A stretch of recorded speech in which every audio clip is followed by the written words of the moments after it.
Assalamualaikum warahmatullahi wabarakatuh. Selamat pagi anak-anak kelas 5. Hari ini kita akan melanjutkan kembali materi tema 7, peristiwa dalam kehidupan, subtema 2, peristiwa kebangsaan seputar proklamasi kemerdekaan, dan kita masuk ke pembelajaran 5 dan 6. Alangkah baiknya sebelum kita memulai pembelajaran pada pagi hari ini, kita berdoa terlebih dahulu. Peristiwa-peristiwa heroik banyak terjadi di daerah-daerah setelah proklamasi kemerdekaan Indonesia. Para pejuang dengan gagah berani dan pantang menyerah berusaha mengusir Jepang dari Indonesia. Baiklah anak-anak kelas 5, semangat dan sukacita menyambut proklamasi kemerdekaan sangat terasa di seluruh penjuru Indonesia. Semangat tersebut diikuti oleh keinginan yang kuat untuk mengusir Jepang dari Indonesia. Seberapapun kuatnya tentara Jepang yang dipersenjatai lengkap dan modern, tidak menyurutkan nyali dan tekad pejuang-pejuang Indonesia. Dengan gagah berani dan jiwa pantang mundur, pejuang-pejuang Indonesia terus menentang dan melakukan berbagai macam perlawanan terhadap Jepang. Baiklah anak-anak kelas 5, ayo rasakan semangat gagah, berani, dan pantang mundur para pejuang Indonesia tersebut dengan menyanyikan lagu Maju Tak Gentar berikut ini.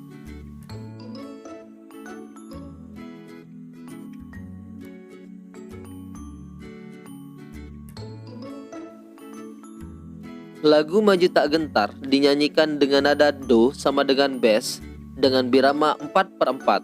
Artinya, tiap birama terdiri dari 4 ketukan. Tempo dimaksudkan untuk menyatakan cepat atau lambatnya sebuah lagu.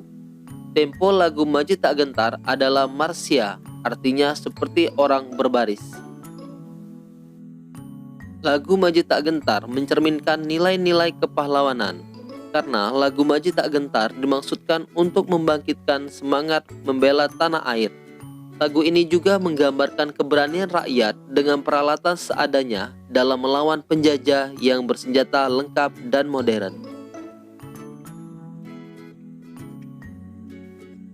Baiklah anak-anak kelas 5, sejak pembacaan teks proklamasi oleh Soekarno-Hatta, gaung proklamasi terdengar di mana-mana.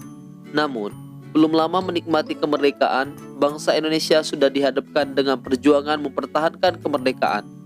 Perjuangan itu dikarenakan Belanda ingin menjajah Indonesia kembali. Baiklah anak-anak kelas 5, sekarang kita akan melanjutkan pembelajaran kita tentang perjuangan mempertahankan kemerdekaan. Ketika bangsa Indonesia memproklamasikan kemerdekaannya, banyak pihak asing yang tidak menyetujuinya. Pihak-pihak asing tersebut antara lain sekutu, terutama Belanda dan Inggris. Demikian pula dengan Jepang. Banyak tentara Jepang yang masih tersisa di Indonesia belum mengetahui jika mereka telah kalah dan menyerah kepada sekutu. Mereka juga belum tahu jika bangsa Indonesia telah merdeka. Belanda datang kembali ke Indonesia dengan membonceng Inggris. Inggris merupakan perwakilan sekutu di Asia Tenggara. Tentara Inggris ini diberi nama Avney di bawah pimpinan Jenderal Sir Philip Christison. Inggris bertugas melucuti senjata tentara Jepang yang masih ada di Indonesia, serta membebaskan tawanan perang sekutu.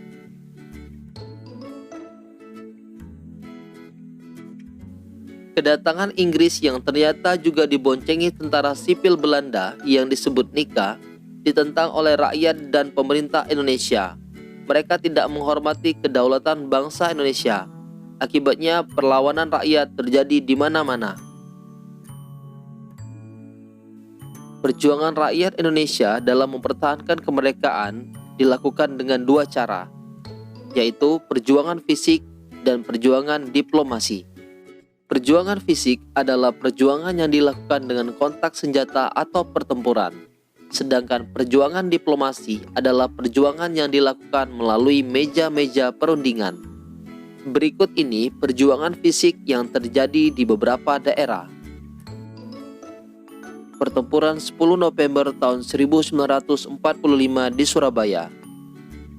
Pertempuran ini dipicu oleh tewasnya Jenderal Malabi, pimpinan sekutu. Pihak sekutu memprotes keras atas tewasnya Jenderal Malabi.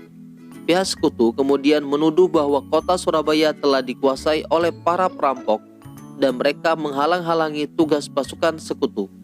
Pada pagi hari, tanggal 10 November tahun 1945, suasana kota Surabaya tampak tegang. Bung Tomo melalui siaran radio menyerukan kepada para pemuda Surabaya agar tetap semangat dan siap siaga. Dalam pertempuran yang heroik itu, rakyat Surabaya dengan gigih mempertahankan kemerdekaan. Untuk menghormati dan menghargai perjuangan rakyat Surabaya yang mencerminkan tekad perjuangan seluruh bangsa Indonesia, maka setiap tanggal 10 November diperingati sebagai Hari Pahlawan. Pertempuran Palagan Ambarawa. Pertempuran ini terjadi pada tanggal 15 Desember tahun 1945 di Ambarawa, Jawa Tengah. Insiden ini bermula dari sekutu mempersenjatai tawanan yang sudah dibebaskan. Sekutu juga membebaskan orang-orang Belanda secara sepihak. Adapun tokoh yang terlibat dalam peristiwa ini antara lain Kolonel Isdiman dan Kolonel Sudirman. Kemenangan pertempuran di Ambarawa diabadikan dengan didirikannya Monumen Palagan Ambarawa. Selain itu, setiap tanggal 15 Desember diperingati sebagai Hari Infanteri Nasional atau Hari Juang Kartika. Peristiwa Bandung Lautan Api. Bandung Lautan Api terjadi pada tanggal 23 Maret tahun 1946. Insiden ini bermula dari ultimatum sekutu meminta senjata yang diperoleh dari tentara Jepang untuk diserahkan kepada sekutu. Namun, rakyat Bandung menolaknya, bahkan membakar kota Bandung agar tidak dikuasai sekutu. Tokoh yang terlibat antara lain Muhammad Toha, Abdul Haris Nasution, dan Suryadi Suryadharma. Pertempuran Medan Area. Pertempuran Medan Area terjadi pada tanggal 10 Desember tahun 1945 karena orang-orang Belanda menginjak-injak bendera merah putih. Tokoh yang terkenal adalah Ahmad Tahir. Serangan umum 1 Maret tahun 1949 di Yogyakarta. Peristiwa ini dipicu Belanda yang menduduki kota Yogyakarta dan mempropagandakan bahwa TNI telah hancur. Tokoh yang terlibat antara lain Letkol Soeharto dan Sultan Hamengkubuwono IX. Baiklah anak-anak kelas 5, selain perjuangan secara fisik, perjuangan secara diplomasi juga dilakukan dari perundingan satu ke perundingan yang lain. Perundingan Linggarjati. Perundingan Linggarjati diadakan pada tanggal 10 November tahun 1946 di Linggarjati, Cirebon, Jawa Barat. Dalam perundingan ini, Indonesia diwakili oleh Sultan Syahrir dan Belanda diwakili oleh Profesor Schermerhorn. Hasil perundingan Linggarjati antara lain, pertama, Belanda hanya mengakui kekuasaan Republik Indonesia atas Jawa, Madura, dan Sumatera. Kedua, Republik Indonesia dan Belanda akan bekerja sama dalam bentuk negara Indonesia Serikat. Salah satu negara bagiannya adalah Republik Indonesia.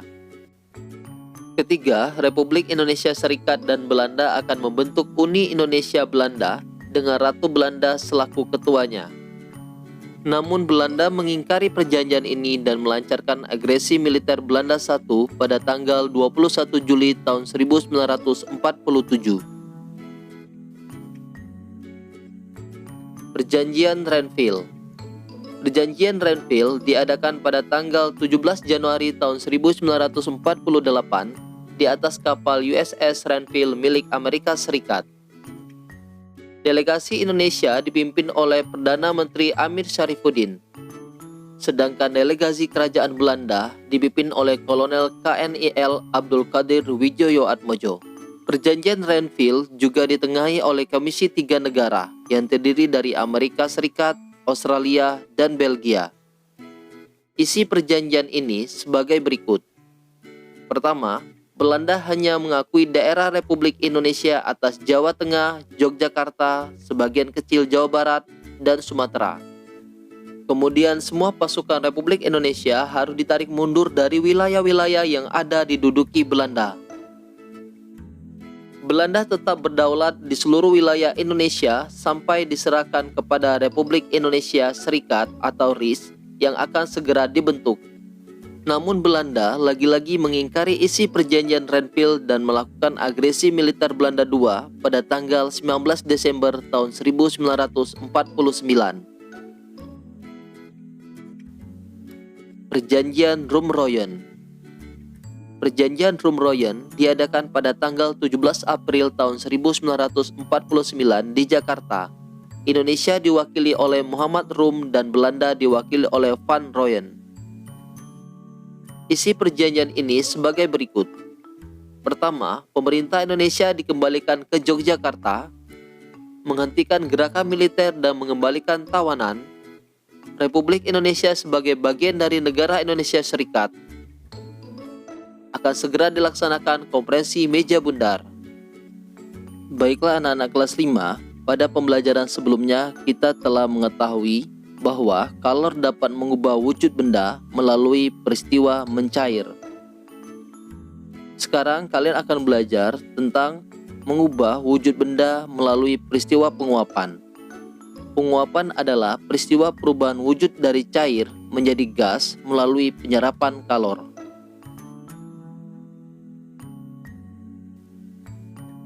Baiklah anak-anak kelas 5, pernahkah kamu mengamati ketika merebus air sampai mendidih? Ketika mendidih, dari mulut cerek akan keluar asap putih. Asap putih tersebut adalah air yang terkena panas berubah menjadi uap air. Contoh lain perubahan wujud karena penguapan adalah sebagai berikut. Pertama, bensin dibiarkan di tempat terbuka, lama-lama akan habis.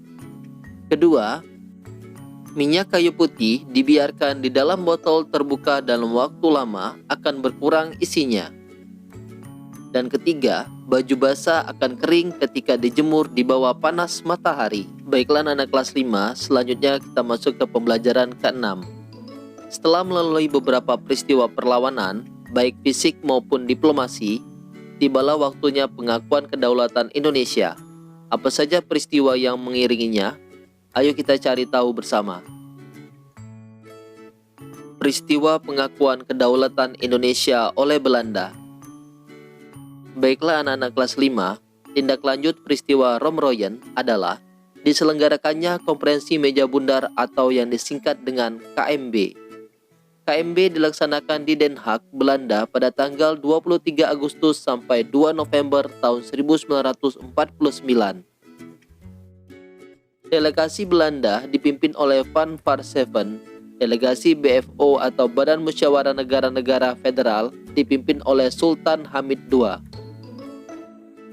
Hasil konferensi meja bundar adalah sebagai berikut. Pertama, Belanda akan menyerahkan sepenuhnya kedaulatan kepada Republik Indonesia Serikat pada akhir bulan Desember tahun 1949. Kedua, penyelesaian masalah Irian Barat ditunda setahun kemudian setelah penyerahan kedaulatan pada Republik Indonesia Serikat. Ketiga, Republik Indonesia Serikat dan Belanda membentuk Uni yang dipimpin oleh Ratu Belanda berdasarkan kerjasama sukarela dan sederajat. 4. Republik Indonesia Serikat harus membayar utang kepada Belanda sejak tahun 1942. Kelima, pembubaran KNIL dan memasukkan anggota KNIL ke APRIS. Keenam, kapal-kapal perang Belanda ditarik kembali dari Indonesia. Ketujuh, Konstitusi Republik Indonesia Serikat dipermaklumkan kepada Kerajaan Belanda. Selain itu, hasil KMB juga mengembalikan wilayah-wilayah Indonesia menjadi satu kesatuan kecuali Irian Barat. Sesuai hasil kesepakatan dalam KMB pada tanggal 27 Desember tahun 1949, diadakan upacara pengakuan kedaulatan dari pemerintah Belanda kepada Republik Indonesia Serikat. Namun sebelumnya pada tanggal 17 Desember tahun 1949 diadakan pelantikan Presiden Republik Indonesia Serikat yaitu Insinyur Soekarno pada tanggal 20 Desember 1949. Dr. Andes Muhammad Hatta dilantik sebagai Perdana Menteri Republik Indonesia Serikat.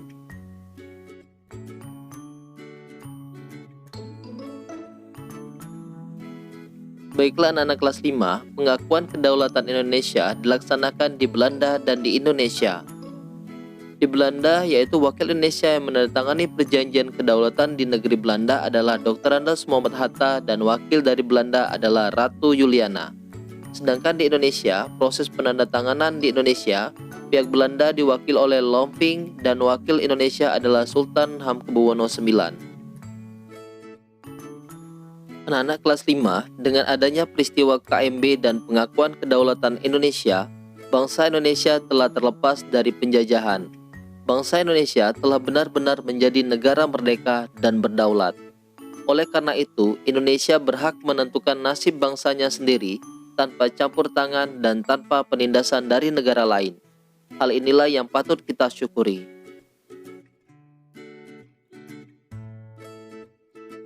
Bersyukur kepada Tuhan atas karunia berupa bangsa dan negara Indonesia merupakan bentuk cinta tanah air.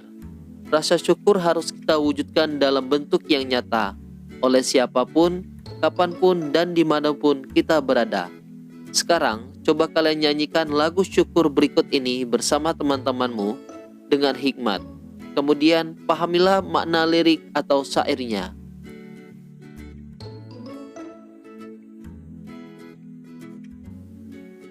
Pada lagu syukur, terdapat nilai yang sesuai dengan jiwa dan sikap pahlawan. Di antaranya adalah: pertama, nilai cinta tanah air. Sikap patriotisme akan muncul saat nilai cinta tanah air sudah tertanam dalam sanubari, sehingga setiap individu akan terpanggil untuk membela, mengabdi, dan melindungi Indonesia dari segala ancaman. Kedua, nilai rela berkorban. Artinya, bersedia dengan ikhlas memberikan waktu, tenaga, pikiran, hingga harta untuk kepentingan bangsa dan negara. Baiklah anak-anak kelas 5, sebagai generasi sekarang yang harus kita lakukan untuk mewujudkan rasa syukur sebagai bentuk cinta tanah air, antara lain, belajar dengan sungguh-sungguh, menjaga persatuan dan kesatuan, taat terhadap peraturan atau perundangan yang berlaku, menjaga dan memelihara fasilitas umum, tidak melakukan perbuatan yang merugikan diri sendiri maupun merugikan orang lain.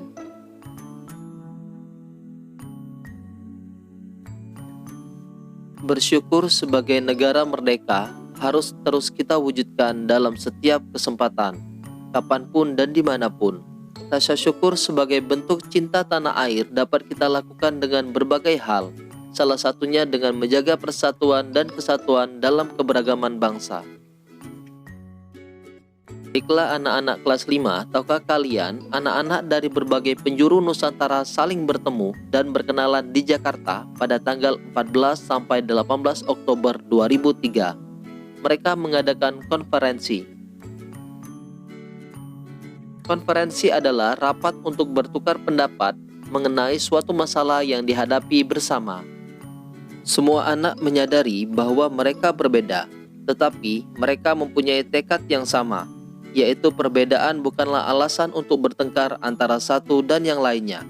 Bahkan, mereka berhasil menyusun sebuah kesepakatan tentang cara menyikapi keragaman bangsa. Kesepakatan tersebut diberi judul Berteman dalam Keragaman. Pertama, untuk menyikapi tentang keragaman agama. Dapat dilakukan dengan berbagai cara, antara lain memperkukuh iman dengan menjalankan ibadah yang dianut dengan sebaik-baiknya, tetap percaya pada agama yang dianut sepenuhnya dengan tetap bertoleransi pada agama lain agar persatuan antar umat beragama tetap terjaga, tidak mempermasalahkan agama yang dianut teman-teman, tidak bertengkar hanya karena agama, memberikan kesempatan teman-teman melakukan ibadah. Kemudian untuk menyikapi keragaman budaya dapat dilakukan dengan berbagai cara. Misalnya, belajar dan bermain dengan teman dan sahabat pena dari macam-macam daerah. Berlatih menari macam-macam tarian seperti kecak, gending Sriwijaya, tari baris, dan serimpi. Meminjam buku dari perpustakaan tentang macam-macam budaya. membaca cerita-cerita daerah dan bermain dengan teman-teman, serta mengajak teman untuk menyapa dan bermain dengan teman baru. Baiklah anak-anak kelas 5, demikian tadi pembelajaran kita pada pagi hari ini. Bapak harap semoga kalian mengerti.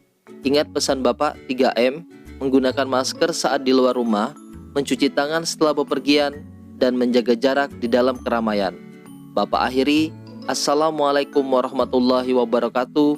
Selamat pagi.